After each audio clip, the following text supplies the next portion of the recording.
Hello and welcome to part 2 of a brief, not so brief, history of Franz Liszt. So I want to start this by saying if you have not seen the first video in the series, you should probably go see that. It might be a little confusing if you don't have that backstory, but do what you want. I'm just giving a friendly suggestion here. Franz Liszt, romantic composer, really famous, interesting and multifaceted, was an author, was a composer, was a child prodigy, was an adult prodigy.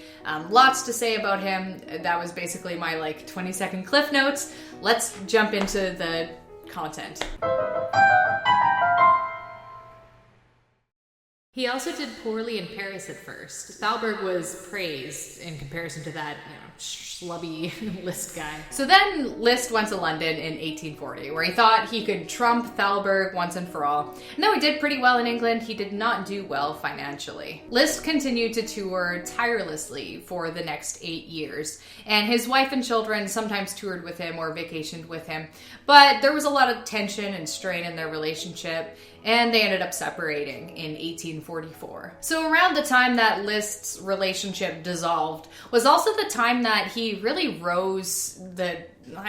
climbed the charts, but we're a couple hundred years behind that. He rose to fame. This was the period in which Liszt really became a rock star. And in the 1840s, he was touring he was performing as much as 3 or 4 times a week, which means that in this 8-year period, he gave over 1,000 concert performances. Basically, all of the piano fame that Liszt is known for, both in his own time and when he was an older man, and even nowadays, was from this period, in his heyday in the 1840s. A contemporary of Liszt's, a poet named Heinrich Heine, dubbed the term Lisztomania, which referred to Liszt's fame. Women would fight over his handkerchiefs and velvet gloves, they'd rip them to shreds. They were said to faint and swoon when he performed, so he was basically Elvis before Elvis was Elvis. There was something about Liszt's performances that, and I quote, raised the mood of audiences to a level of mystical ecstasy. Some combination of his good looks, his charisma, and his stage presence, and obviously his skill too. Even though Liszt was never properly educated in school, he received an honorary doctorate from the University of Königsberg in 1842. This was basically unheard of, but Liszt, being the somewhat modest guy he was, never referred to himself as Dr. Liszt. Speaking of modesty, Liszt obviously made a fortune during his heyday, but he wasn't remotely greedy with the money. In fact, he was known for being a humanitarian. So he gave a large amount of his income away, and he gave it to schools, to charities, to good causes. When disasters happened, like the Great Fire of Berlin in 1842, he gave concerts to help the thousands of people who were homeless. He was just cool like that. So now we're going to jump ahead to 1847. Liszt met another girl, this time the Princess Caroline von Sayn-Wittgenstein in Kiev.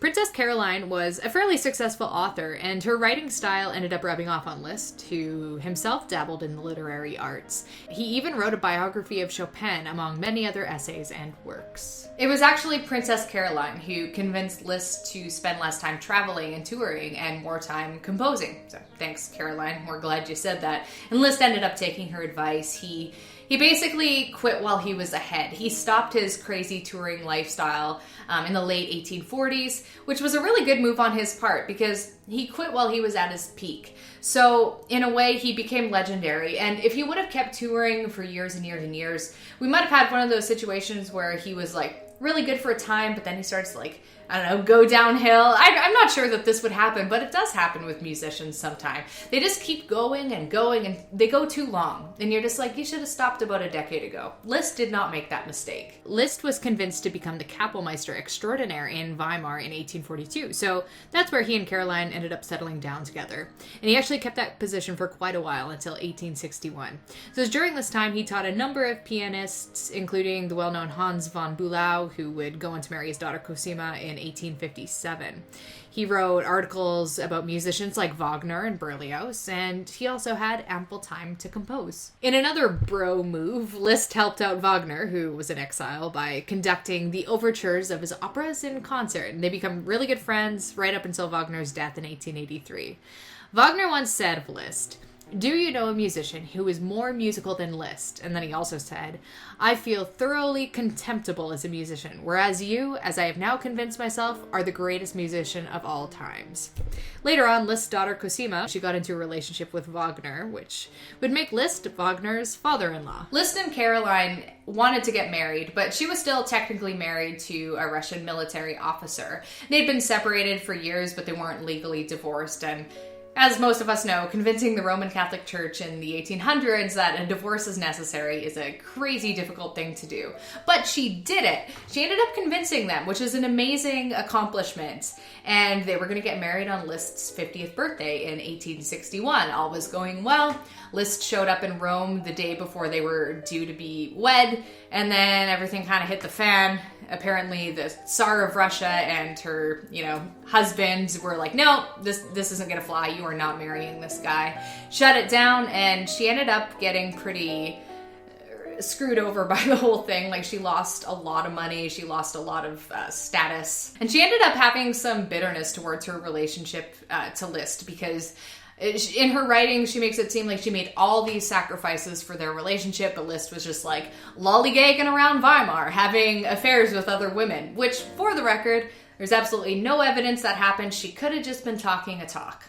We don't know. Another important mistress in Liszt's life was Agnes Street Klindworth, and they started a relationship in 1853. They kept the long-term relationship a secret, and it's speculated that some of her children were fathered by Liszt. Things took a really dark turn for Liszt at the beginning of the 1860s. He lost his 20-year-old son Daniel, and a couple years later, his 26-year-old daughter Blandine also died. And this inspired a period of solidarity. And he ended up moving to a monastery and living in, kind of isolation. He took the 4 minor orders to become a priest, but he never actually completed the process to officially become a priest because, as he would later explain, he wanted to maintain his freedom. But he thought that he needed to, detach himself from the real world a little bit at that time. He felt like the reason all those bad things happened to him, the death of his children, was because he was a sinner in his early life. He had practiced a hedonistic lifestyle, and now he was being punished for it. So that was kind of his way of making it up to God by, practicing abstinence and retreating. At the end of the 1860s, Liszt returned to Weimar to give master classes in piano. He was then asked to do the same thing at Budapest's Music Academy, and that's where he started his self-titled threefold existence, basically dividing his life between 3 cities, Rome, Weimar, and Budapest. There are estimates that Liszt traveled about 4,000 miles a year during this period in his life, which was crazy given how rough traveling was back then. And he also wasn't a young man anymore. At this point, he was around 60 years old. The country Hungary loved Liszt, and Liszt loved Hungary as well. So people kept trying to get him into a prominent musical position there. So finally, in June of 1871, Liszt was appointed the director of the National Theatre's orchestra, and he was put in charge of the new Royal Academy for Music in Budapest in 1875. In 1873, to celebrate the 50th anniversary of Liszt's performing history, Budapest started the Franz Liszt Foundation, which was a way to financially support 3 gifted students from the Academy, which were handpicked by Liszt. And that takes us to the beginning of the end of Liszt's life. In 1881, Liszt had a bad fall, and in the weeks and months leading up to this, some of his friends had noticed that his feet and legs were looking really swollen. But up until this point, Liszt was a really healthy guy. He was slim, he was vigorous, he was still touring even in his 60s. So it all happened really suddenly, and the fall was like a trigger for being diagnosed with all of these ills. Like, he was diagnosed with eye cataracts, asthma, insomnia, and heart disease. And this ended up causing Liszt to spin into a depression, understandably, where he would say things like, I carry a deep sadness of the heart, which must now and then break out in sound. During his final year in 1886, Liszt and Debussy actually had a chance to meet. They ended up performing a small gathering of friends, a concert together, and Debussy was really blown away by Liszt's pedaling, describing it as like a form of breathing. But apparently Liszt fell asleep when Debussy was performing a piece of Liszt's. He was old, he was dying. His final concert, just a couple weeks before his death, was on July 19, 1886, at the Casino Bourgeois in Luxembourg. Liszt died in Beirut on July 31st, 1886. And he was surrounded by pupils and family. But when things were like really looking like it was going to be the end, Cosima kicked them all out so that they could have some privacy in the final moments. The official cause of death was said to be pneumonia, but it's thought that there was medical malpractice at play. One credible source says that his heart was accidentally injected with camphor instead of morphine, which would lead to a swift and quick death. Let's briefly talk about what a Dreamboat Ladykiller Liszt was. During his peak performing years in the 1840s, Liszt was described as a slim young man with dark hair hung around his pale face by Hans Christian Andersen. Basically, everyone agreed he was handsome. The poet Heinrich Heine wrote, "How powerful, how shattering was his mere physical appearance." Back in Liszt's day, and even nowadays as well, he was viewed as one of the greatest virtuosos of all time. Liszt himself deflected that honor to Charles Valentin Alkan, who we've talked about on this channel previously, saying that Alkan had the finest technique of any pianist known to him. Aside from being a piano virtuoso, Liszt also did a lot of writing. He mainly wrote essays about operas, symphonies, musicians, and other musical topics, but he also wrote a biography on Frédéric Chopin and a book about the gypsies and their music in Hungary. Though Liszt was a romantic composer through and through, his compositions were very forward-looking. He used things like whole tone scales, unresolved dissonances, and other little musical nuances that would go on to influence the next generation of musicians, like Debussy and Bartók and other 20th century guys like that. Since I'm a piano teacher, I always think it's fun learning about the methodologies of famous composers. And apparently Liszt was kind of an unconventional piano teacher. He refused to give technical advice to his students, telling them to wash their dirty linen at home. Instead, he focused on artistry and interpretation, and that's what he wanted to teach. He would often use amusing metaphors to convey his thoughts, such as when a student of his was performing Beethoven's Waldstein Sonata, he said, "Do not chop beefsteak for us." Another student who blurred the rhythm of one of Liszt's pieces by playing too fast, Liszt said, "There you go, mixing salad again."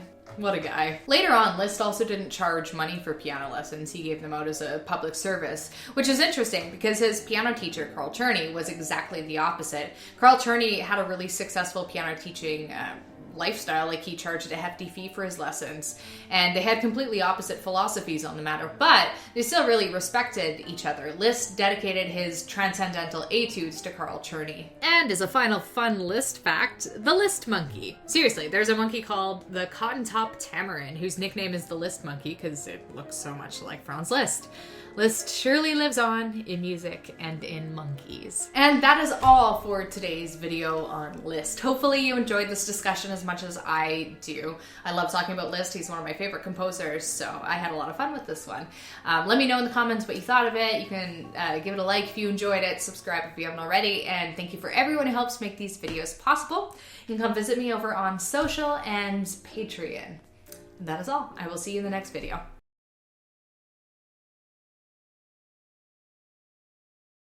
Let me just get rid of these.